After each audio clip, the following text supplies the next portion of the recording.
It is late. The room is quiet. Nothing is happening. No one is attacking you. No disaster is unfolding, and still your body refuses peace. You read the same message again, then one more time. You hear one small change in someone's tone, and your mind starts building 10 versions of what it could mean. You remember a conversation from the morning and suddenly it feels dangerous. Maybe you sounded strange. Maybe you said too much. Maybe you missed something. Maybe the real meaning was hidden between the lines. Your face stays calm. Your hands stay still.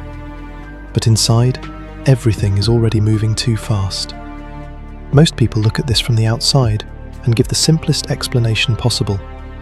You think too much. You are too anxious, too dramatic, too sensitive. You just need to relax. You need to stop making everything so complicated.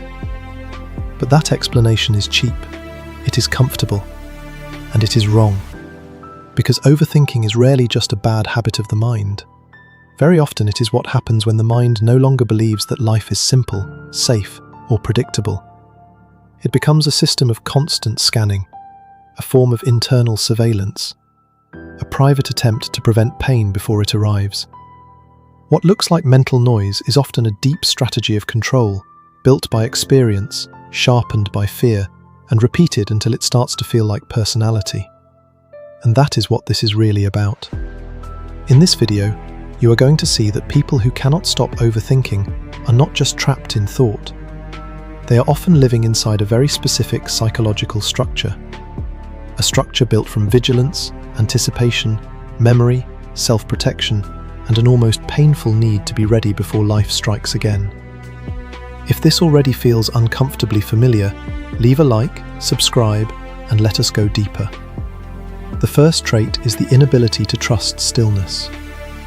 This is where overthinking often begins. Not in chaos, but in calm. For many people, silence looks peaceful. For the overthinker, silence can feel suspicious. When nothing is wrong, the mind does not rest. It searches, it waits, it listens for the crack in the wall, the shift in tone, the invisible sign that something bad is coming. Psychology has a simple word for part of this pattern: hypervigilance, a state in which the nervous system learns that danger is not always loud. Sometimes danger is subtle. Sometimes it arrives after a quiet moment. Sometimes the worst experiences do not announce themselves. So the mind starts treating peace not as safety, but as a gap in information. That is why you can finally get home, sit down, and instead of relaxing, start replaying everything. That is why a delayed reply can disturb you more than an argument. That is why a normal day can make you more uneasy than a bad one. At least in a bad day, the threat is visible. In a calm day, it could be anywhere. From the outside, this looks irrational, but underneath it is a brutal kind of logic. You are not addicted to stress. You are adapted to uncertainty. The problem is that adaptation has a cost. You stop feeling peace as peace. You feel it as the moment before something breaks. And that is the first painful truth. Sometimes the overthinking mind does not fear chaos most. It fears the silence that comes before it. The second trait is the worship of preparation. People who overthink often live as if one more thought will finally save them. One more scenario, one more analysis, one more late-night reconstruction of the future. The mind tells you that if you think hard enough, long enough, carefully enough, you will avoid humiliation, regret, loss, abandonment, failure, or pain. This is why overthinking feels productive even when it is destroying you. It disguises itself as responsibility. It sounds intelligent, mature, careful. But often it is not real preparation. It is emotional bargaining, a desperate attempt to turn uncertainty into control. You see it everywhere in daily life. Before sending a simple message, you rewrite it in your head 10 times. Before a meeting, you imagine every possible reaction. Before a conversation that has not even happened, you rehearse both sides until you are exhausted. Not because you love detail, but because you are trying to remove the possibility of being caught off guard. And here is the deeper mechanism. Many overthinkers learned very early that being unprepared came with a price.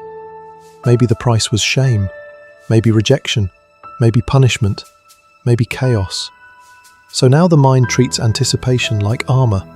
If you can predict it, maybe it cannot hurt you. If you can rehearse it, maybe it cannot break you. But life does not reward this strategy the way the mind hopes it will. The more you worship preparation, the more reality starts to feel like an exam you can never fully pass. You prepare to feel safe and end up feeling permanently on duty. Overthinking is not always the search for truth. Sometimes it is the fear of being surprised by life again. The third trait is self-interrogation. At a certain point, the overthinking mind stops scanning only the world. It turns inward and begins scanning you. Your words, your tone, your face, your motives, your choices, your mistakes. The mind becomes both witness and prosecutor. This is one of the loneliest parts of the whole pattern. You can leave the room, you can mute the phone, you can escape other people for a while, but you cannot escape the internal courtroom. The hearing continues in your own voice. You remember a conversation from 3 days ago, and suddenly your mind asks, "Why did you say it like that? Why did you smile there? Why did you go silent? Did they notice? Did they misunderstand you? Did you embarrass yourself without realizing it? Were you too cold? Too much? Too needy? Too distant?" It looks like insecurity, and yes, insecurity is often part of it. But there is something deeper underneath. Self-interrogation is often born in environments where being misread, making mistakes, or showing the wrong emotion had consequences. So you learn to monitor yourself before others could judge you. You became your own early warning system. That adaptation can create people who look composed, thoughtful, even wise. But inside it can feel merciless, because the same mind that protects you also refuses to let you rest. It does not just want you to grow, it wants you to be impossible to attack. And that is why overthinkers are often harder on themselves than anyone else has ever been. When the world felt unsafe, self-scrutiny began to feel like survival. The fourth trait is emotional delay. Many people imagine overthinking as too much feeling. In reality, it is often what happens when feeling gets blocked and rerouted into analysis. Instead of experiencing the emotion directly, you start examining it, naming it, justifying it, tracing it back, trying to solve it before you have even allowed yourself to fully feel it. So someone hurts you, and instead of saying "that hurt me," your mind begins building a case file. Maybe they did not mean it. Maybe you are reacting too strongly. Maybe there is another explanation. Maybe you should wait. Maybe the real problem is you. By the time you finish thinking, the original feeling is buried under layers of interpretation. This can make you appear calm, mature, controlled. But control is not always peace. Sometimes it is emotional starvation in formal clothing. There is a psychological reason for this too. When feelings once felt dangerous, humiliating, or useless, the mind learned to move up into the head. Analysis became a safer room than emotion. Thought became the place where pain could be managed at a distance. But distance has a cost. You become very good at understanding emotion and very bad at inhabiting it. You can explain your sadness beautifully and still have no idea how to comfort yourself. You can map the whole architecture of your fear and still be unable to breathe inside your own life. Overthinking does not always mean you feel too much. Sometimes it means you have not been allowed to feel safely enough. The fifth trait is the addiction to the worst-case scenario. This is one of the most exhausting features of the overthinking mind. It is not just that you think a lot, it is that your thoughts have a direction: downward, catastrophic, protective. They move toward what could go wrong, because some part of you believes that expecting pain is safer than being surprised by it. So when something good begins, you do not simply enjoy it, you also study its ending. When someone gets close, you imagine the distance that will follow. When life softens for a moment, you brace for the reversal. You call it realism, you call it caution. But often it is grief trying to arrive early, so that the real grief hurts less later. This pattern is common in minds shaped by disappointment, instability, or repeated emotional shocks. If enough things once changed without permission, the psyche begins to think that hope itself is reckless. Better to expect the collapse. Better to prepare the wound in advance. Better to live half-protected than fully open. The tragedy is that this strategy can make you feel intelligent while quietly stealing your life. You become good at predicting darkness, but terrible at inhabiting light. You do not just protect yourself from pain, you also prevent joy from fully reaching you. And that is the hidden price. A mind that always prepares for impact forgets what it means to arrive anywhere unguarded. The sixth trait is the loss of inner home.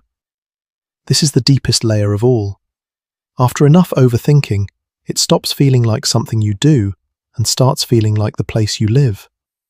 Thought replaces presence. Analysis replaces trust. Mental movement replaces inner shelter. You wake up already inside the machinery.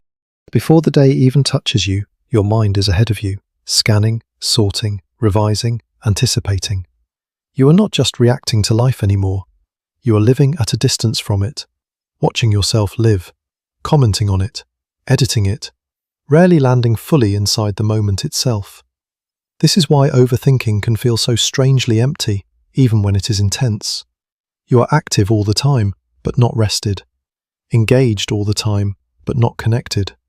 Full of thought, but far from yourself. And yet this, too, is not evidence that you are broken in some simple way. It may be evidence that your mind has spent too long trying to become a shelter because it did not fully trust the world to be one. It built room after room inside thought, observation, prediction, control, interpretation, strategy. And now you are living in that structure, even when the emergency is gone. But a mind can protect you and imprison you at the same time. So when you look at all of this together, the picture changes. The person who cannot stop overthinking is not just indecisive, not just dramatic, not just weak. Very often this is a person whose inner world learned to survive through anticipation, a person who mistrusts stillness because stillness once hid danger, a person who prepares too much because being unprepared once hurt, a person who interrogates the self because being exposed once felt costly, a person who analyzes feelings because direct feeling did not feel safe, a person who expects the worst because hope once arrived with a bill, a person who has spent so long living in thought that thought started to feel like home. That does not make overthinking harmless. It steals sleep, it poisons closeness, it drains joy, it turns ordinary moments into private battles.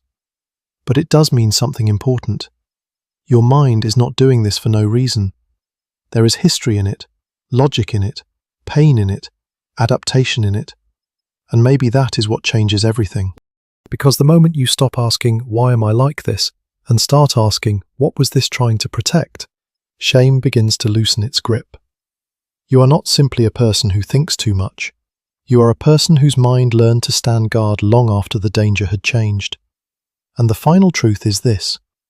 What exhausts you is not that you feel too deeply.